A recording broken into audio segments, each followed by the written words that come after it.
And on the yard of the factory, there was 2 wooden barracks, same barracks you use in a concentration camp. One barrack was filled already with Russian and French prisoner of war. The other was empty, and between the 2 barracks there was another barbed wire. That's where we Jews were billeted in.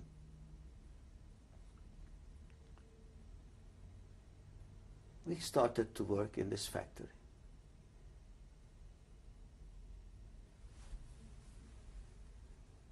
The work was regular factory work. You had to work on machines or clean up or whatever you had to do in a factory. I was working on machinery for a time. And then one of the foremen found out that I can use more sophisticated machines like milling machine and lathe. So he took me into a machine shop to work with him. He was an old Austrian, and he didn't like Hitler much. He was an old socialist. You know, Vienna was the cradle of socialism before Hitler annexed it.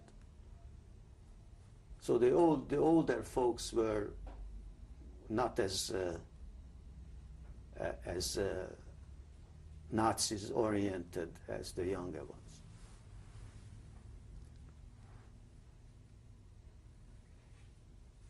I didn't have my glasses when I started to work in this machine shop.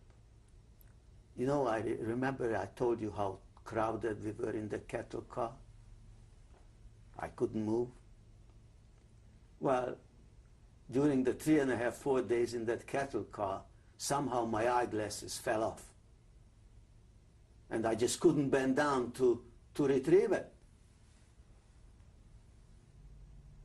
Somebody stepped on it and broke. So when I arrived to this factory, I didn't have my eyeglasses. I was nearsighted. After a while working in this machine shop, I said to the foreman one day, maybe you can help me to get eyeglasses. He said, how can I get you eyeglasses? You know, you cannot go out from the camp. We couldn't go out. We just went from the camp to the barracks to the factory and back and forth every day. We couldn't go out. And we were wearing the yellow star all this time. He says, but let me talk to the camp commander. Let's see, maybe he can come up with something. But the camp commander was a fairly decent fellow. He was a Czechoslovak. He wasn't a German. He was a Czechoslovak. Do you remember his name? No, I don't remember his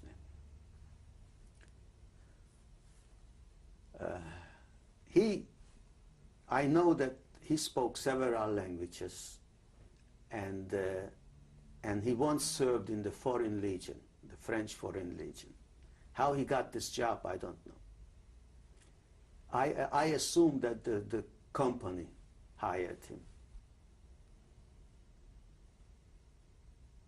So a few days later, he comes back. He says, this is what we're going to do. I'll give you an address in Vienna. You go there, and maybe they can help you with the eyeglasses. The only thing is that you have to remove your yellow star. We give you money for the tram. They had the tram going in Vienna. But if you get caught outside, we don't know anything about you. It was a risky business to be caught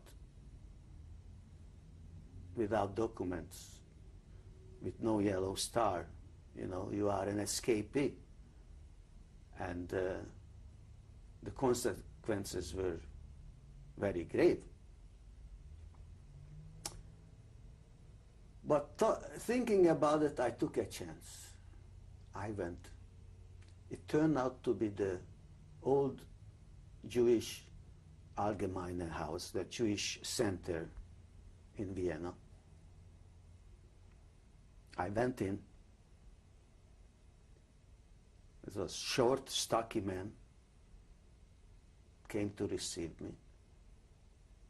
He says, "You want eyeglasses?" I said, "Yeah."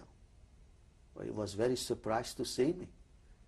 So he wanted to know about how I got to Vienna, from where. I told them we are Hungarian Jews deported here, working in this factory. It turned out that he was an old Viennese Jewish doctor who was put charge and the sectioning. So he leads me into a room, a long room, and in the room there were tables in neat rows, and top of the tables, in boxes, they had eyeglasses by the thousands. As far as I could see down the roads, I have never seen so many eyeglasses in my life. And I go in, I said, "My God, where all these eyeglasses come from?" He says, "Why, you don't know? It comes from Auschwitz." That was the first time I ever heard the name of Auschwitz. That's how we Hungarian Jews, how ignorant we were. Did anybody die at the time, that year that you were in the camp? No, but one was taken away. A boy about, I would say, maybe 24 years old. He was from Slovakia. His family was killed in Slovakia, and he had relatives in Debrecen. And somehow he escaped and came to Debrecen to live with the relatives. Of course, when the Germans came into Hungary, he was caught again, and so happened that he was deported here. He was an illegal alien. He wasn't listed anywhere. And somehow, during the work, we worked in this factory, he contracted tuberculosis. And he got very sick. And one morning, in roll call, he got a very bad coughing spell. And he was pulled out, and they said, "We're going to take you to a hospital." But we never saw him again.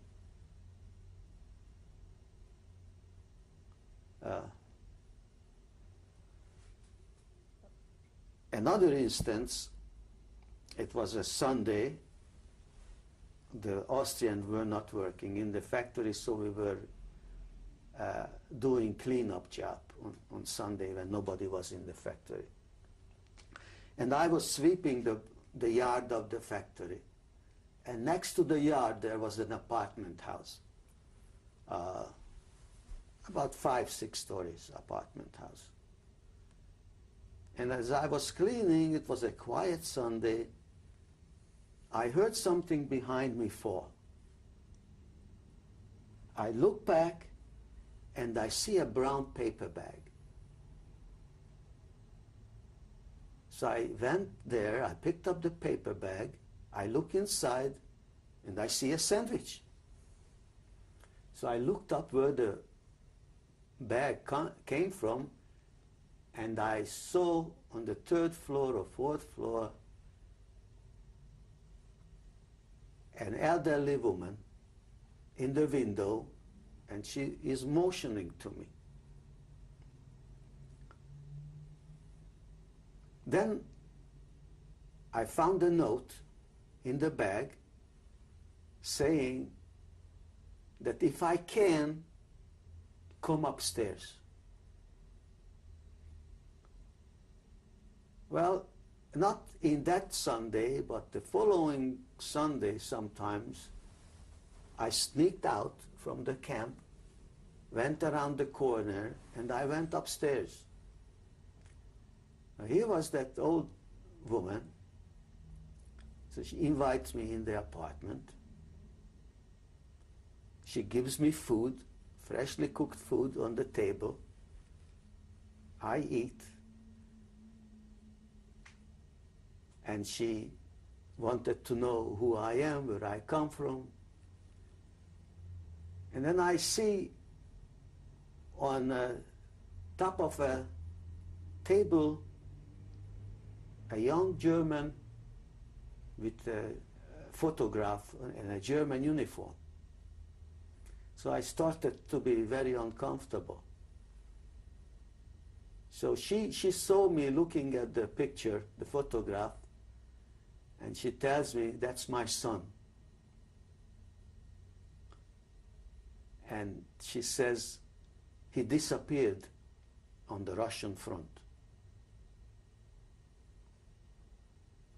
She says, I hope if anybody finds him, hope treat him the same kindness I'm treating you. So I realized the motive of her giving me sandwich, because in her mind and conscience figured maybe my son needs somebody's kindness somewhere, wherever he is.